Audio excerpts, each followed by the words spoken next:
in order to commemorate Gandhiji in this short time, let me share with you a short story. This story has 3 parts. The first goes back to 5 decades, the second much longer, and the third one to our own times. The first part relates to me and my grandmother, who is my first Hindu teacher. My grandmother never went to school, could not read and write. After being a scholar, getting these degrees and being a professor, I've been deeply contemplating upon what it means to be dharmika. What is the meaning of dharma? Because I go to mandir and gurdwara, to mosques or the church. Every single religious organization has, and even within the same religious organization, every small group has its own definition to dharma, or faith, or religion. When I think back, every single time my grandmother used the word dharma, she used daya. Every single time she used the word daya, she used dharma.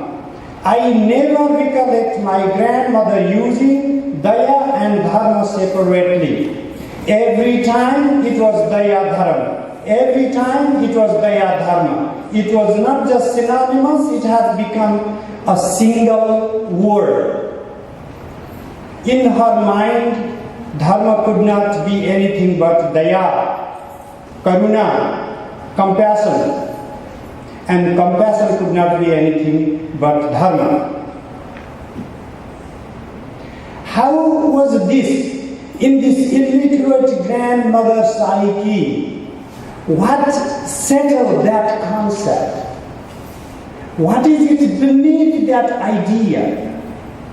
For that, I need you to go to a second part of the story. For that, we need to go 3,000 years back, when the giants like Mahavira and Bhagavan Buddha walked on earth, and their vehement critique against Hinduism was violence. You know what violence they were talking about? The violence they saw in temple of one animal sacrifice. It was not about butchering some people for not agreeing with them. It was not a fight against people following different religion. The whole conversation for 2,000 years, the Shastrata, the big battle of Kumarila and Mandana and everybody I have read. And the biggest debate ever launched in the history of religion was the debate over whether one sacrifice of an animal in a ritual context, not in other context, in a ritual context amounts for violence or not. The ethos of Bharatavarsha was the ethos of ahimsa. The ethos of Bharatavarsha was the ethos of Satya, the truth. And truth was never separated from ahimsa, non-violence. Non-violence was one with the truth, and truth was one with non-violence. And the debate the Pandits had, the debate the monks in the Jain and the Buddhist order had, exalted. It's after 1,000 years of contemplating upon, investing your time and energy, writing shastras after shastras. The Hindus came to this exalted text called the Yoga Sutra, the book of freedom. The freedom, the way that was experienced in the Bharatavarsha, when Bharatavarsha was a real Bharatavarsha. And in that book, Patanjali gave 8 limbs of yoga. Samadhi, the ultimate absolute freedom, for which I will have to connect to Gandhiji.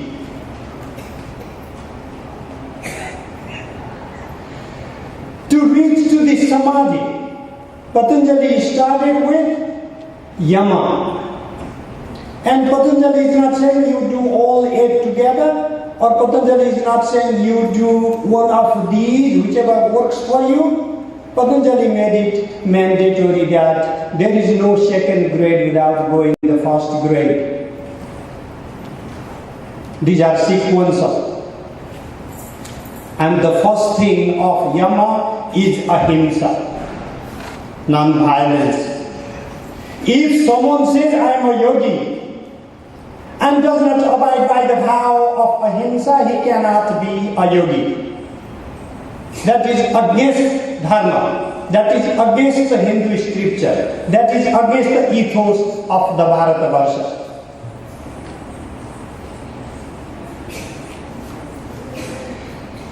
Ahimsa is not just a first step of yoga.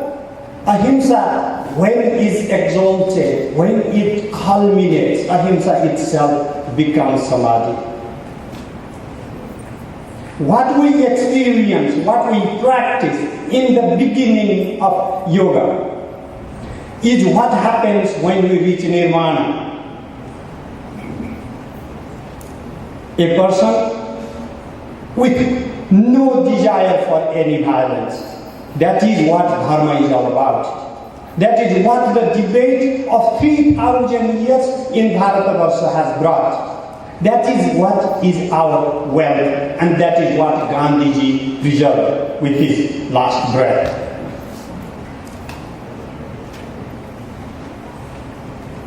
Gandhiji's experiment of dharma in the modern light was somewhat new because he saw that the Western concept of freedom and the Hindu concept of ahimsa or Jain concept of ahimsa could be one and the same.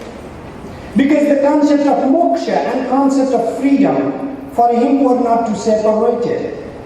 But when people in the West talk about freedom, it is freedom from somebody else. There is always the concept of a war, a fight, a conflict. When there is a concept of ahimsa, it is always personal. I do not preach ahimsa to others. Ahimsa is private. I have to implement it in my life. I have to live with it.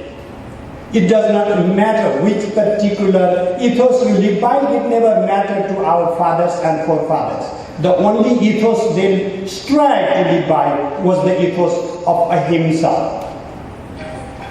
Almost 1.5 decades ago, I met one gentleman in St. Louis, Missouri. He was from a nearby village in Nepal. I was happy to see one old man from almost a nearby village. I greeted him and greeted back, and he asked me which village I was from. I said, I'm from Nalan. You know, this man looks back at me, turns cold, and said, you are from Nalan. One man was murdered in your village. I humbly said, bending back, sharing the scene. The crime that happened 50 years ago. This is how the villagers lived in India. It was impossible for people to be murdered around.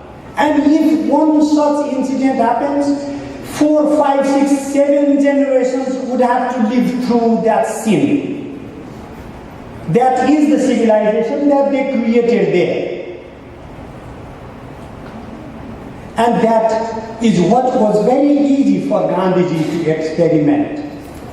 Because if you go back to India, of course, if you take the dust of Jetavana, if you go to Kapilavatthu and smell the dust, and you can still smell non-violence. Also, sometimes I'm wary whether the fragrance is going to be evaporated. That same village that was named for having one life lost 5 decades ago, lost 100 lives in the last decade due to Maoist revolution. These Maoists said they will give us freedom. We have imported ideas that are not indigenous. And we have tried to translate these ideas in a very unhygienic way. And we are suffering of indigestion. The same sages who established yoga, now it has been okay for someone running businesses under the name of same yogis and same maharshis. To evoke again and again, it pains me to say that he would slice the throat of the people that he disagrees with. On the roadside, a few months ago, when a Swami was butchered, it was very painful. I could not sleep overnight. Next morning, I called one leader and I cried. I said, what is going on? You know, the response of the leader was, but he was a fake Swami. It was not a big deal, you know, he's not a... So now Swamis and yogis and sadhus and Shankaracharyas need to have a certificate from some, organizations. They are the real ones, not the fake ones.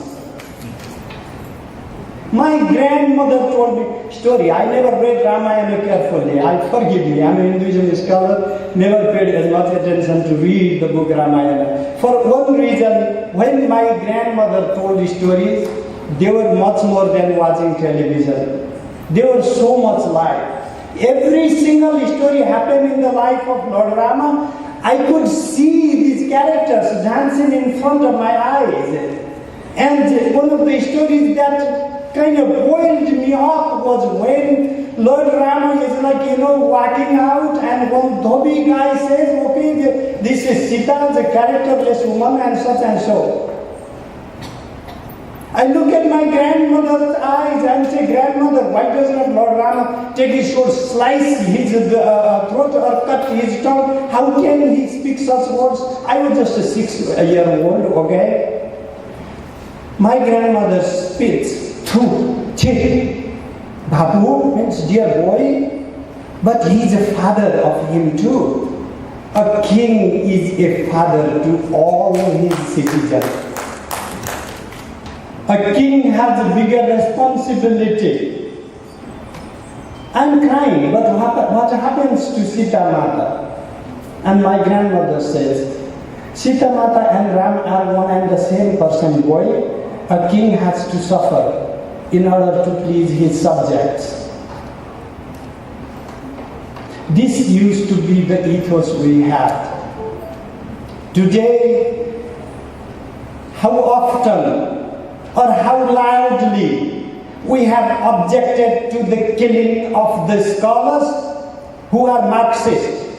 How often we have objected to the murder of the journalist who we do not agree with. I do not agree with too. Among all of you, I may be the only person who has suffered of Maoist violence. In the classroom, when I was teaching, Maoist assaulted. I had deep scars on my head. I was hospitalized. I was taken unconscious to hospital by my students. I know what it is like to suffer personally. But what is the Hindu response to that type of atrocity? How do we counter violence? Nahi verena verani samanti da kudachana. Averena tu samanti esa dhammo sanantano. We do not ever control violence through violence. We control it through non-violence. I hope, as you can see, how much relevant Gandhiji has become today. And I hope we do not forget to educate our children the significance of Gandhiji for now and tomorrow, for our and for the future generation. Thank you so much.